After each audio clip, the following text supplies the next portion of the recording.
Hey Stackers! So today I thought it would be interesting to talk about some history. In this case, how the Morgan silver dollar came to be. Why? Because this little silver coin isn't just a popular collectible. It's also evidence of one of the most aggressive government-sanctioned wealth transfers in American history. Cut the story, it all began after massive silver veins were discovered in the 1800s, sparked off by the discovery of the Comstock lode in Nevada in 1859. Soon after, the mining companies were actually drowning in too much silver, just as silver prices were collapsing. With the fortunes of so many powerful men on the line, the mining companies pressured Congress and the U.S. Treasury to help keep them from going bankrupt. The result? Well, as the government has done many times since, they agreed to bail them out by purchasing enormous amounts of silver from them every month until they were no longer in financial danger. With all the new silver flooding into the U.S. Treasury, hundreds of millions of Morgan silver dollars were then struck by the U.S. Mint, far more than the public actually needed at the time. And here's where the story gets interesting. Most of these coins actually never made it into circulation. Instead, they were sealed in 1,000 coin bags and stacked deep inside various government vaults. Why?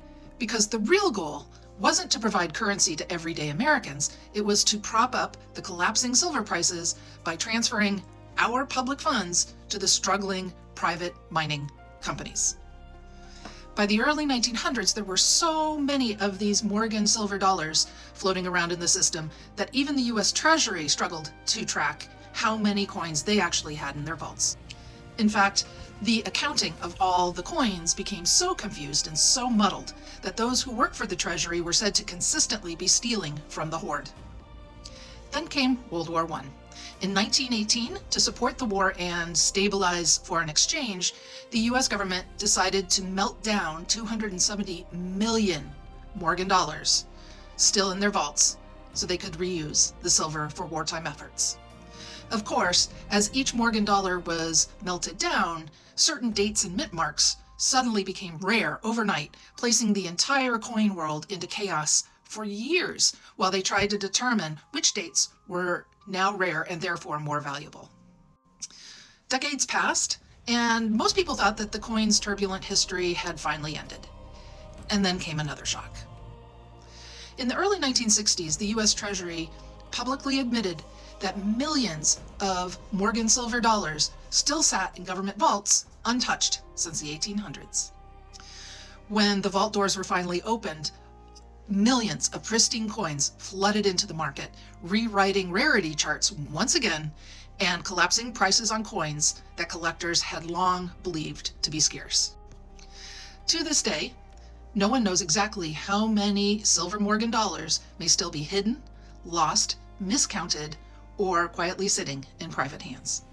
What is certain is that the Morgan silver dollar represents how, through legislation, lobbying, and backroom pressure, silver mining elites forced the U.S. government to use public funds to absorb their private losses.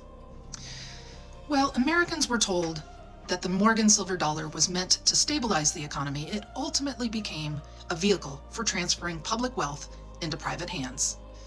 Ironically, today, this very same coin is sought after by people who distrust that very system. Why? Because physical silver can't be printed. It's finite, and for thousands of years, it's held its value. So if you don't have a Morgan silver dollar yet in your collection, now may be the time to pick one up. Its dark history may be controversial, but its metal is not.